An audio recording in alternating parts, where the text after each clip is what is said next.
Viewers আসসালামু আলাইকুম। জমির প্রকৃত মালিককে এটা কিন্তু আপনি আপনার হাতে থাকার স্মার্টফোন দিয়েই জানতে পারবেন। জমির প্রকৃত মালিক জানার জন্য এখন আর জমির দলিল বের করতে হবে না, ভূমি অফিসে গিয়ে ধর্ণা ধরতে হবে না, আর আপনার টাকা ঘুষ দিয়ে আপনার কাগজপত্র বের করতে হবে না। আপনি কিন্তু খুব সহজেই জমির প্রকৃত মালিক যাচাই করতে পারবেন আপনার হাতে থাকা স্মার্টফোনের মাধ্যমে। সো কীভাবে আপনি যাচাই করবেন তাই দেখাবো আজকের এই ভিডিওতে। ভিডিও শুরু করার আগে ছোট্ট একটি রিকোয়েস্ট, আপনি যদি আমার চ্যানেলের নতুন দর্শক হয়ে থাকেন অবশ্যই চ্যানেলটি সাবস্ক্রাইব করে পাশে থাকা বেল আইকনটি অন করতে ভুলবেন না। আর এই মুহূর্তে আপনি যদি আমার ভিডিওটি ফেসবুক পেজে দেখে থাকেন অবশ্যই আমার ফেসবুক পেজে ফলো দিতে ভুলবেন না। ভিউয়ার্স চলুন শুরু করা যাক। প্রথমে আমি গুগলে প্রবেশ করব।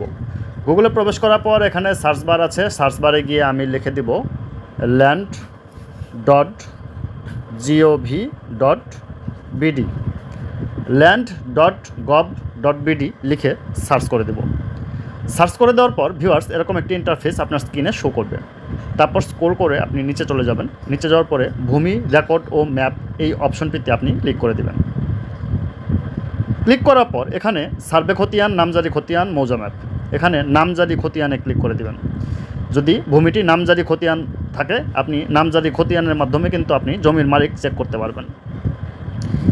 এখানে ক্লিক করে দিবেন। ক্লিক করার পর আপনি যে বিভাগে আছেন বিভাগটি সিলেক্ট করে দিবেন এবং ওই বিভাগের কোন জেলার আন্ডারে রয়েছে সেটি কিন্তু আপনি সিলেক্ট করে দিবেন।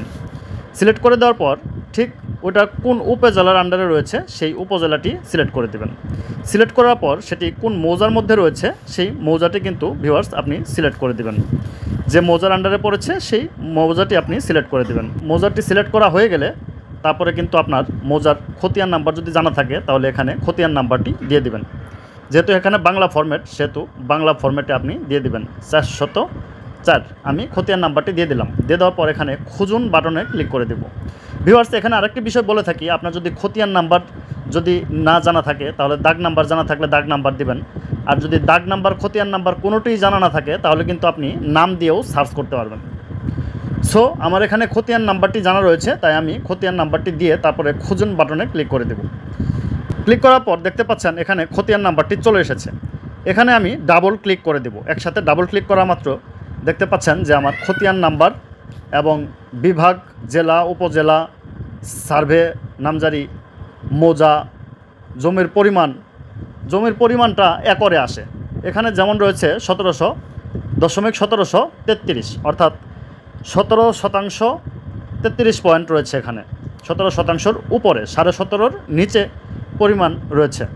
এখানে জমির মালিকের নাম হচ্ছে সাইফুল ইসলাম। ভিউয়ার্স এখানে দাগ নাম্বার দেখতে পাচ্ছেন যে 417 এবং 371, এখানে 2 দাগে জমি রয়েছে। ভিউয়ার্স এইভাবে কিন্তু আপনি খুব সহজে জমির মালিক যাচাই করে নিতে পারেন এবং জমির পরিমাণটিও আপনি দেখতে পারবেন যে নামজারি খতিয়ানে কতটুকু জমির পরিমাণ রয়েছে। ইভেন আপনি দাগ নাম্বারটিও জানতে পারবেন।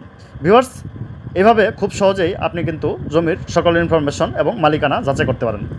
ভিউয়ার্স এই ছিল আজকের ইনফরমেটিভ ভিডিও। ভিডিওটি ভালো লাগলে অবশ্যই শেয়ার করে অন্যদের দেখার সুযোগ করে দিবেন। এরকম ইনফরমেটিভ ভিডিও নিয়ে আমি খায়রুল আলম প্রতিনিয়ত আপনাদের মাঝে হাজির হই। ভিউয়ার্স কথা হবে নতুন কোনো ইনফরমেটিভ ভিডিওতে। সে পর্যন্ত ভালো থাকুন, সুস্থ থাকুন। আসসালামু আলাইকুম। Goodbye.